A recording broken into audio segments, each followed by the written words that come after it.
Alo, Qurban bəy, salam. salam Ərəstun bəy, buyurun efirdəsiniz. Hər kəsi salamlayıram. Mən gördüm sizin qonaqlarınız hazır deyil mövzuya. Elə ona görə istəyirəm ki, gözlənilməz mövzulara qoşulsununa görə də millət vəkilləri, namizədlər belə mövzulara necə reaksiya verirlər? Görünür ki, rabitə problemləri var və əslində qaldırılan məsələ çox ciddi məsələdir. Ona görə ciddi məsələdir ki, mən qısaca bir dəqiqəlik bu fikri əsaslandırım. Buyurun. Biz elə bir dönəmə gəlib çıxdıq ki, bugün son 80 ildə müttəfiq olmuş Avropa Birliyi ilə Amerika rəqibə çevrilib. Və bugünkü Amerika daha çox Rusiyanın müttəfiqidir, nəinki Avropa Birliyi. Açıq şəkildə və belə şəraitdə çox təəssüf ki, hər bir dövlət ən müxtəlif təhdidlərə hazır olmalıdır. O cümlədən də Azərbaycan. Və ilk növbədə kiçik dövlətlər üçün, Azərbaycan kimi dövlətlər üçün təhdidlərdən qoruna bilmək üçün ciddi, etibarlı müttəfiq lazımdır. Bugün müttəfiq sözünü müasir dünyada etibarlı sözündən ayrı işlətmək köklü şəkildə yanlış olardı. Yəni, yenə həmin ABŞ-Ukrayna münasibətləri, həmin ABŞ-Avropa münasibətləri kontekstində deyirəm bunu. Bizim üçün yeganə müttəfiq Türkiyədir. Başqa heç bir dövlət bizə müttəfiq deyil. Olmayacaq, ola da bilməz. Hər bir dövlətin öz siyasi, iqtisadi, geosiyasi çıxarları var. O cümlədə də Türkiyənin. Amma Türkiyə yeganə ölkədir ki, onun daxilində müəyyən bir kəsim, mən vəziyyəti çox şişirtmək istəmirəm, çox böyütmək istəmirəm bu amilin rolunu. Amma müəyyən bir kəsim Türkiyə bu və ya digər hökumətinə və hakimiyyətə iddia edən partiyasının münasibətini Azərbaycan siyasətindən əlaqələndirir. Xüsusən bu, türkçü millətçi kəsimə aiddir. Belə olduğu halda Azərbaycan-Türkiyə münasibətləri son dərəcə ciddi əhəmiyyət kəsb edir. Hal-hazırki dövrdə və biz görürük nə baş verir. Diqqət yetirdisə, İlham Əliyevin Türkiyə səfərinin ardınca İsrail parlamentində böyük bir təxribat oldu. Ciddi bir təxribat Azərbaycanın əleyhinə. Üzdə çox gözəl bir ideya idi və çox təəssüf ki, Azərbaycan hakimiyyəti də bunu anlamadı, ya anlamaq istəmədi. O dərəcədə İsrailin qarşısında 8 qat mı, 16 qat mı, yoxsa 160 qat mı qatlanırlar. O nəzər almırlar ki, İsrail özü müstəqil dövlət deyil. İsrail ümumiyyətlə dövlət deyil. İsrail Amerikanın hərbi bazasıdır. Yaxın Şərqdə. İsrail parlamentində Qurban bəy bir deputatın sorğusundan Netanyahu hökumətinin naziri açıqlama verdi ki, biz bugün İsrail, ABŞ, Azərbaycan alyansı yaratmağa çalışırıq. Bu istiqamətdə iş görürük. Və İsrailin təhlükəsizliyi strategiyası baxımından Azərbaycan bu sistemin çox mühüm bir elementidir. Azərbaycan element deyil, Azərbaycan dövlətdir. Bəyənə bilərsiniz, bəyənməyə bilərsiniz, Azərbaycan dövlətdir. Uğurlanmış dövlətdir, sizin agentləriniz tərəfindən, amma dövlətdir. Çünki o dövlətin sahibi var, xalqdır və o onu özünə qaytaracaq. Və bu təxribat idi, Qurban bəy. Bu təxribatı Azərbaycan hökuməti ya tutmadı, ya tutmaq istəmədi. Çox güman ki, ikinci.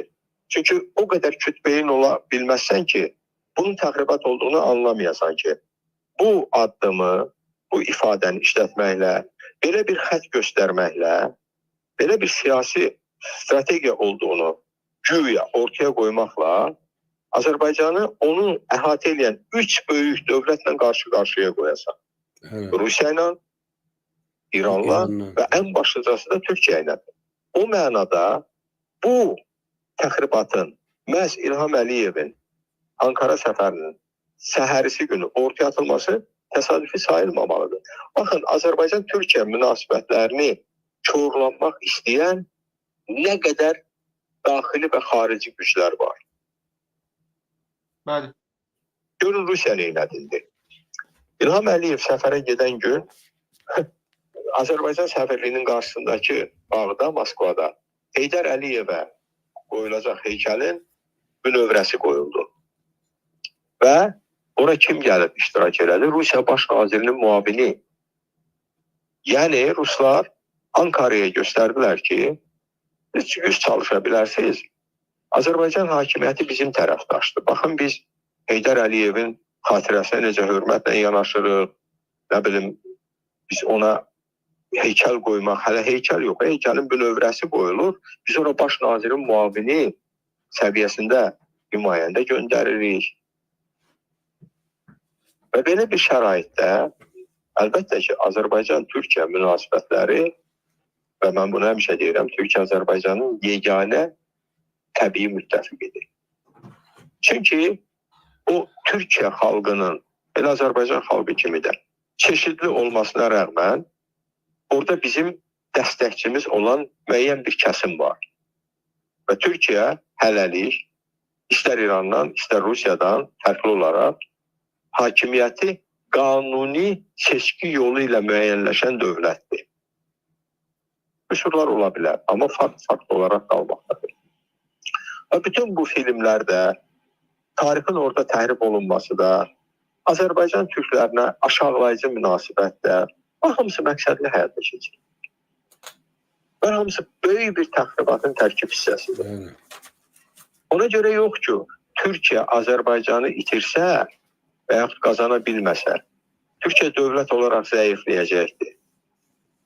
Tək ona görə yox. Ona görə ki, Azərbaycan Türkiyənin Türk dünyasına çıxışıdır.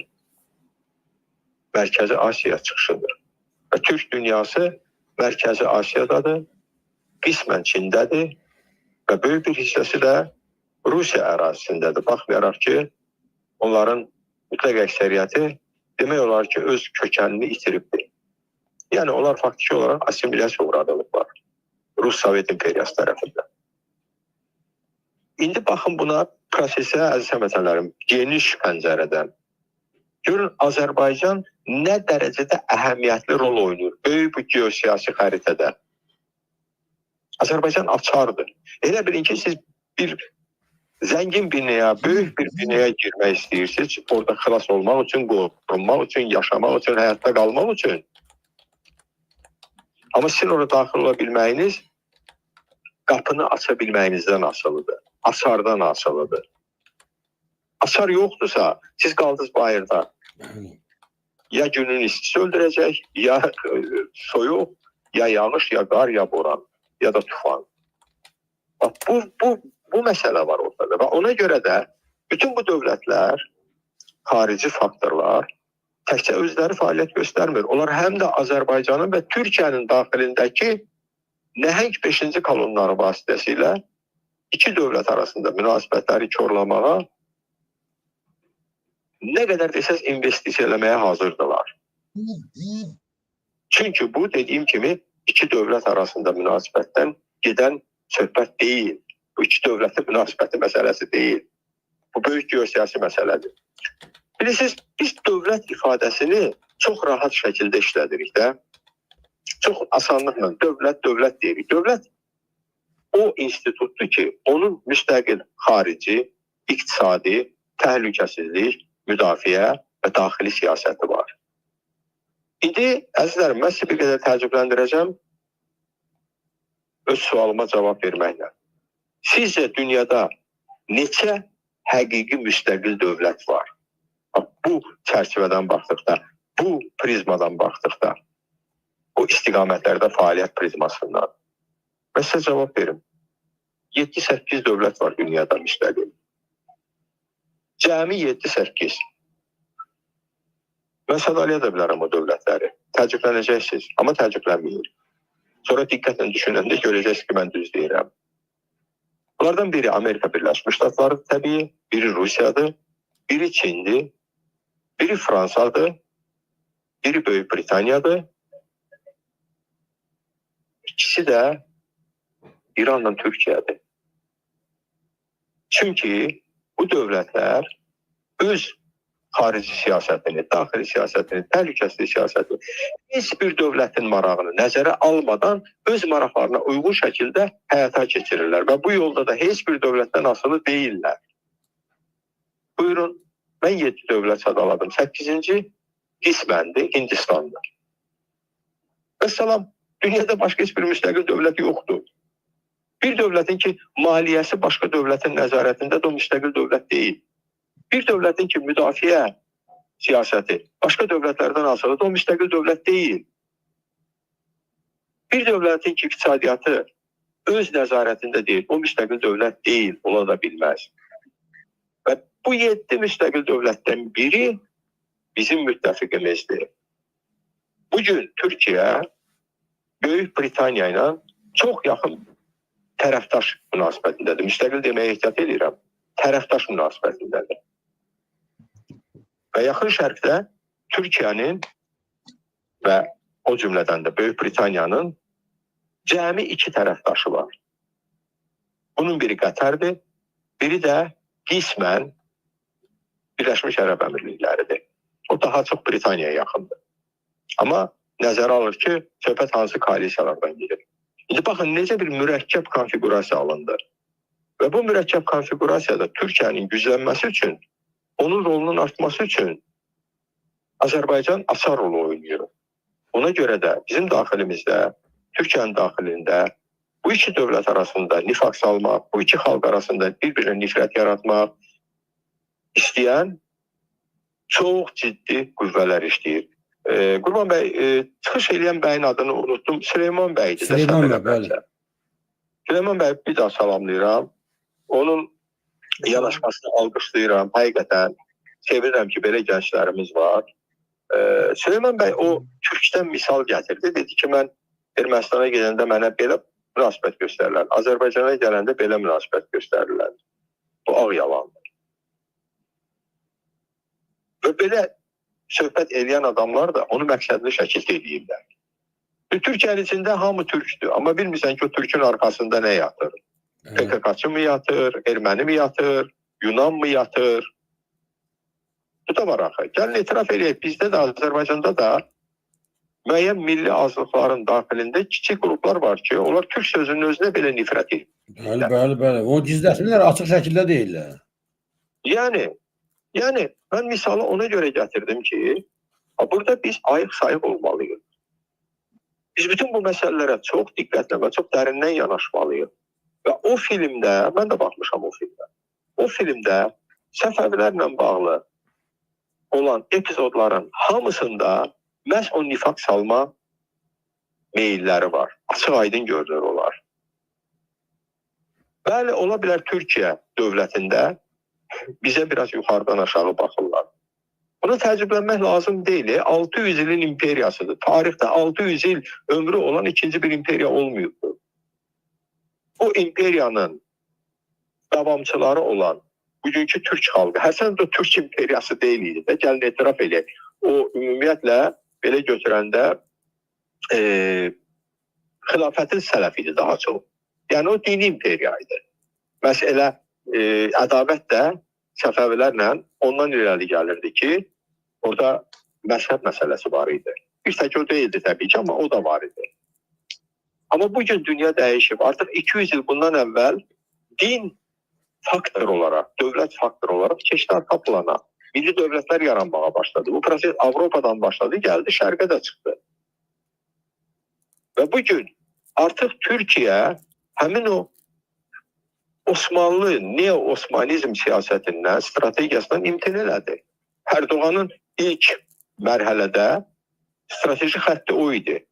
Amma o başa düşdü ki, onun müttəfiqlik münasibətlərində milli faktor, etnik faktor daha böyük rol oynaya bilər, nəinki dini faktor. Yəni, ərəblərlə onun münasibəti alınmadı. O çox çalışdı buna. Alınmadı. Amma türklərlə bu daha rahat alınır. Baxmayaraq ki, türklərə çox ciddi Rusiya təsiri mövcuddur. Bax, bu mənada mən bu mövzunu çox aktual hesab edirəm. Və hesab edirəm ki, hətta Türkiyədə bizə qarşı hansısa bir addımlar atılırsa, biz buna düşünməmiş emosional reaksiya verməməliyik. Biz düşünməliyik ki, bu addım atan kimdir? Niyə atır? Nə niyyətlə? Nə məqsədlə? Və bugün bu mənada sosial media çox böyük rol oynuyor. Bugün artıq dünyanın heç bir media vasitəsi, nə televiziya, nə qəzetlər, nə saytlar bu dərəcədə geniş auditoriyanı əhatə eləmir, nəinki sosial media. Ona görə sosial medianın özündə son dərəcə diqqətli olmaq lazımdır. İmkan vermək lazım deyil ki, bir gün ayılıb görək ki, kimin əlində alət olmuşuq.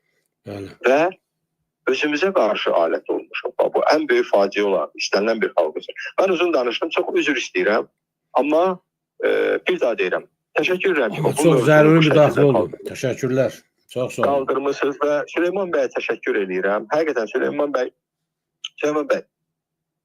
Allah sizə uğur versin, möhkəm durun, düz yoldasınız. Düz yoldasınız. Və sizdən örnək götürəsi, sizdən nümunə götürəsi xeyli gənclərimiz var. Təşəkkür edirəm bir daha hər kəsə, üzr istəyirəm vaxtınızı aldım. Çox sağ olun Rəsul bəy.